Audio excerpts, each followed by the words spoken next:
What started as quiet funeral rituals, private moments of grief in the dusty forums of Rome, slowly transformed into something way bigger and way darker. We have to move, now! At first, these blood-soaked duels were tied to This mourning, way! Stay almost close! sacred to time. Then, the Senate stepped in.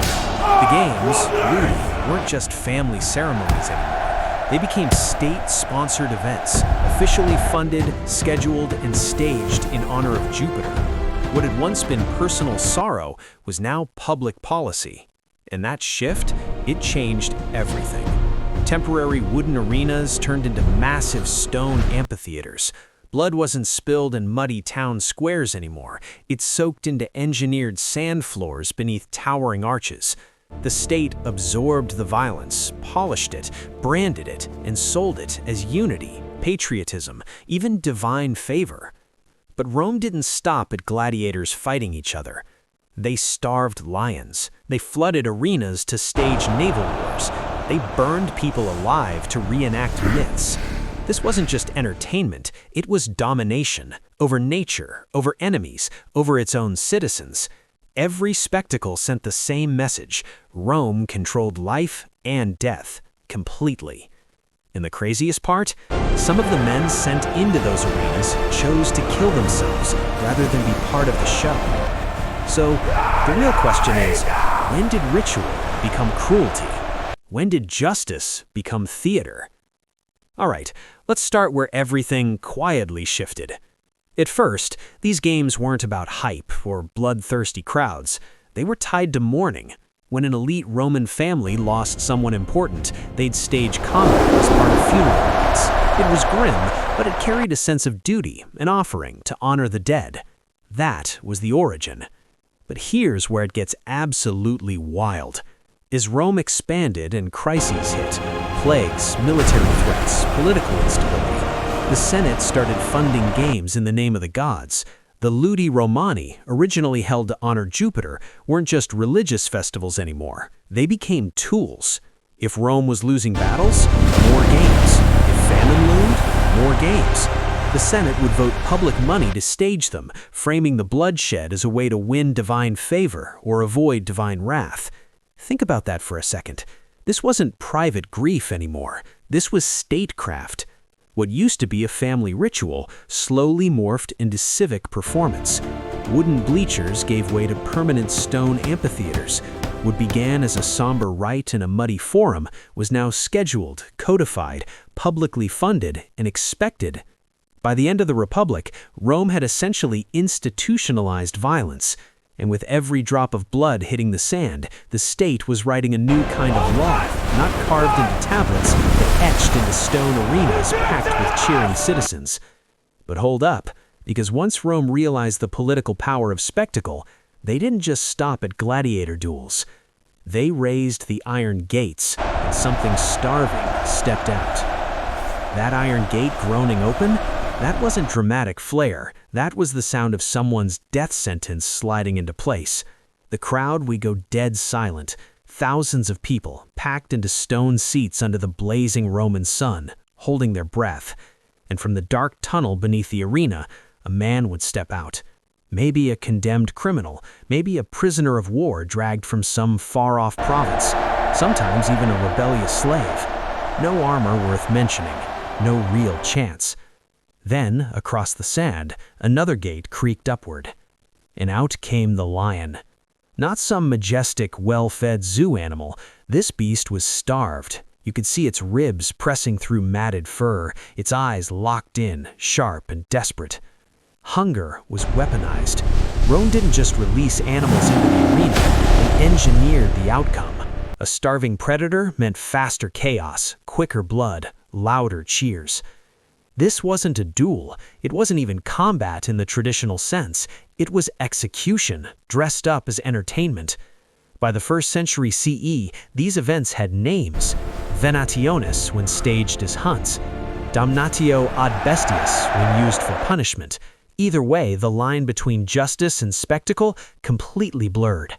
The condemned weren't just dying, they were dying publicly, violently, as a warning and a thrill rolled into one. And here's what's insane. This didn't just happen in Rome. From the Colosseum to distant provinces like Roman Britain, the ritual played out again and again. Archaeologists even found the pelvis of a man scarred with deep feline bite marks, evidence he died locked in combat with a lion. That's not legend, that's bone. But wait, because some of these fighters weren't random victims, some were trained specialists, and what they faced next was even more calculated. Now here's where it gets even more layered. Not every man thrown to a beast was helpless. Some were bestiari, trained fighters who specialized in battling wild animals. A few volunteered for the pay. Most didn't. Whether forced or hired, once that gate shut behind them, it didn't really matter. The crowd expected blood. Another with a net, trying to outmaneuver claws that could rip through flesh like paper. Mosaics and stone reliefs from the early empire don't romanticize it. They freeze the moment mid-terror, a lion mid-lunge, a fighter's eyes wide, muscles locked between courage and panic. And this wasn't staged illusion. In Roman Britain, archaeologists uncovered the pelvis of a man believed to be a gladiator. Deep puncture wounds matched the jaw of a large feline. That's not storytelling, that's forensic evidence. He died exactly the way the crowd wanted, locked in violent struggle with a starving predator. Across the empire, whether those words were rehearsed or spontaneous, they carried the weight of absolute fatalism. These weren't soldiers fighting for victory, they were prisoners fighting for the crowd's amusement, fully aware there was no medal, no mercy, no second act. And the crowd? They packed the bleachers carved into the hillsides, cheering as ships rammed each other, men fell into the water, and bodies drifted beneath the surface. This wasn't distant warfare on some foreign sea. It was choreographed carnage, performed within sight of Rome's elite. Even after Claudius, the tradition didn't fade. By the time the Colosseum opened under Titus, naval spectacles had become synonymous with imperial power. Later emperors may have even flooded the arena floor itself to stage miniature sea battles inside those stone walls. Every naumachia sent one message loud and clear. Rome didn't just conquer lands, it recreated conquest as ritual. War wasn't something that happened out there anymore, it was staged on command. But as massive as these water battles were, they still weren't the most disturbing performances Rome ever engineered, because eventually, myth itself was dragged into the arena. By the time the Colosseum opened in AD 80 under Emperor Titus, executions weren't just punishments anymore. They were full-blown productions.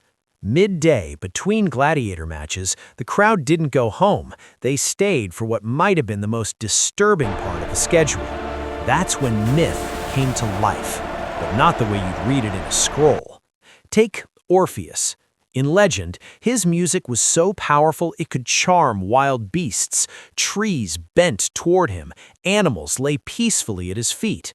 Now imagine a condemned man dressed as Orpheus stepping into the arena, expected to reenact the myth.